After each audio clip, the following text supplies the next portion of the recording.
নমস্কার শিক্ষার্থীরা, শিক্ষানিকেতন চ্যানেলে তোমাদের স্বাগতম। আজকে আমরা আমাদের এই ভিডিওতে আলোচনা করব নবম শ্রেণীর মান ৮-এর গুরুত্বপূর্ণ প্রশ্নগুলি।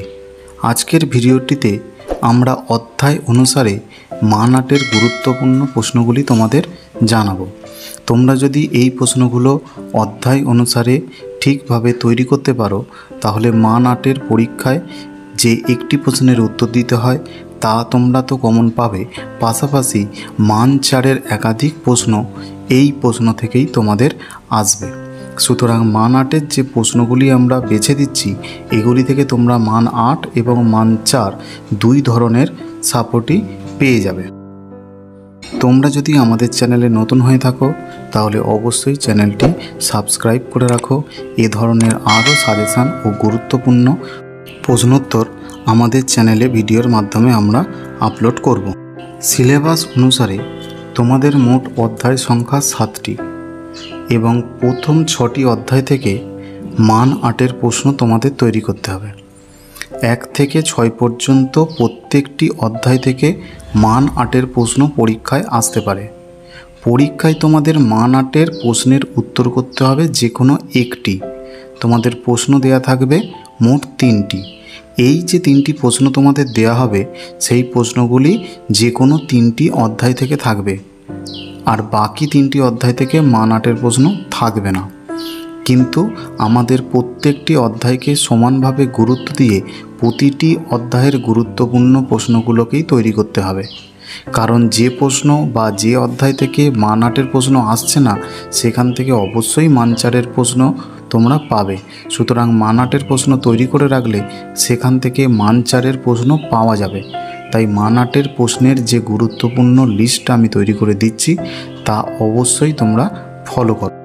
কোনো একটি অধ্যায় যদি তোমরা বাদ দিয়ে বড় কোশ্চেন, তাহলে সেই অধ্যায় থেকে পরীক্ষায় বড় প্রশ্ন এলে তোমরা আর পারবেই না। সেই সঙ্গে তোমাদের সমস্ত অধ্যায়গুলোকে টেক্সট বুক অনুসারে খুঁটিয়ে পড়া অবশ্যই প্রয়োজন। বড় প্রশ্নগুলোকেও সবকটা পড়া প্রয়োজন, কারণ তোমাদের জ্ঞান ভাণ্ডার তাতে সমৃদ্ধ হবে। তোমাদের নিজেদের জানার এবং জ্ঞানের পরিধি বাড়ানোর স্বার্থে অবশ্যই প্রত্যেকটি প্রশ্ন তোমরা ফলো করে যেও। তোমাদের প্রথম অধ্যায়টা আছে মূলত ফরাসি বিপ্লব কেন্দ্রিক। এই অধ্যায় থেকে আমরা যে প্রশ্নগুলি পরীক্ষার জন্য মান ৮ হিসাবে তৈরি করব, দেখে নাও। প্রথম প্রশ্ন হচ্ছে, ফরাসি বিপ্লবের জন্য দার্শনিকদের অবদান কী ছিল? প্রশ্ন ২, ফরাসি সংবিধান সভার কার্যাবলী আলোচনা করো।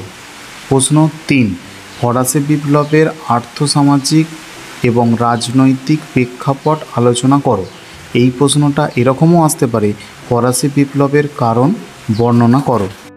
শিক্ষার্থীরা, তোমাদের ২ নম্বর অধ্যায়টা নেপোলিয়নের কার্যকলাপ কেন্দ্রিক, অর্থাৎ নেপোলিয়নের সমগ্র সময়কালটাকে কেন্দ্র করে, তার শাসনকালটাকে কেন্দ্র করে এই অধ্যায়টা তৈরি করা হয়েছে। এখান থেকে তোমাদের যে প্রশ্নগুলো গুরুত্বপূর্ণ দেখো। ১ নম্বর প্রশ্ন, নেপোলিয়নের সংস্কারগুলি আলোচনা করো। এখানে একটা অথবা প্রশ্ন আসতে পারে, নেপোলিয়নকে কি বিপ্লবের সন্তান বলা যায়? যুক্তি দাও। এক্ষেত্রে তোমাদের উত্তর প্রায় একই রকমই হবে। দ্বিতীয় প্রশ্ন, নেপোলিয়নের পতনের কারণ আলোচনা করো। এই দুটো প্রশ্ন এখান থেকে খুবই গুরুত্বপূর্ণ। এই দুটোর মধ্যে একটা প্রশ্ন তোমাদের পরীক্ষায় আসতে পারে, খুব ভালো করে তৈরি করবে। পাশাপাশি সাপোর্টিং আরেকটি প্রশ্ন তোমরা এখান থেকে তৈরি করবে, সেটি হলো নেপোলিয়নের রুশ বা রাশিয়া অভিযান বর্ণনা করো। এক্ষেত্রে রাশিয়া অভিযানের কারণ বা ফলাফল বা নেপোলিয়নের পতনের জন্য এটা কতটা দায়ী, এই সব ছোট পার্ট এই প্রশ্নটার মধ্যে থাকছে। তৃতীয় অধ্যায়ের গুরুত্বপূর্ণ প্রশ্ন হলো ১, বিসমার্কের নেতৃত্বে জার্মানি কিভাবে ঐক্যবদ্ধ হয়েছিল? ২, ইতালির ঐক্য আন্দোলন বর্ণনা করো, অথবা ইতালির ঐক্য আন্দোলনে ক্যাভুর, গ্যারিবল্ডি এবং ম্যাথসিনির ভূমিকা আলোচনা করো। ৩ নম্বর প্রশ্ন, ভিয়েনা সম্মেলনের মূল নীতিগুলি আলোচনা করো। ৪ নম্বর প্রশ্ন, জার দ্বিতীয় আলেকজান্ডারের সংস্কারগুলি আলোচনা করো। এবং ৫ নম্বর প্রশ্ন, জুলাই অথবা ফেব্রুয়ারি বিপ্লবের কারণ ও ফলাফল আলোচনা করো। চতুর্থ অধ্যায়টি আছে মূলত শিল্প বিপ্লব কেন্দ্রিক, এছাড়া প্রথম বিশ্বযুদ্ধ। এই অধ্যায় থেকে তোমাদের পড়তে হবে প্রশ্ন ১, কেন ইংল্যান্ডে প্রথম শিল্প বিপ্লব শুরু হয়েছিল? 2. শিল্প বিপ্লবের প্রভাব বা ফলাফল আলোচনা করো। 3. মহাদেশে ও ইংল্যান্ডে শিল্প বিপ্লবের তুলনামূলক আলোচনা করো। 4. প্রথম বিশ্বযুদ্ধের কারণ ও ফলাফল আলোচনা করো। পঞ্চম অধ্যায় থেকে যে প্রশ্নগুলো পড়তে হবে দেখো। 1. ভার্সাই সন্ধির শর্তগুলি বর্ণনা করো। 2. বিশ্ব অর্থনৈতিক মহামন্দার কারণ ও প্রভাব বর্ণনা করো। এই প্রশ্নটা মান 4-এর জন্য খুব ইম্পর্টেন্ট একটি প্রশ্ন। 3. রাশিয়ায় রুশ বিপ্লবের আর্থসামাজিক ও রাজনৈতিক প্রেক্ষাপট বা কারণ বর্ণনা করো। 3. রুশ বিপ্লবের প্রভাব বা ফলাফল আলোচনা করো। 4.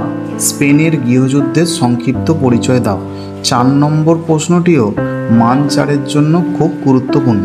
9 নম্বর অধ্যায় থেকে তোমাদের পড়তে হবে 1. দ্বিতীয় বিশ্বযুদ্ধের কারণ ও ফলাফল আলোচনা করো। প্রশ্ন 2. তোষণ নীতি কি? ইঙ্গ ফরাসি তোষণ নীতির পটভূমি এবং এর ফলাফল আলোচনা করো। এখানে অথবা আর একটা প্রশ্ন আসতে পারে, দ্বিতীয় বিশ্বযুদ্ধের জন্য তোষণ নীতির দায়িত্ব কতখানি তা আলোচনা করো।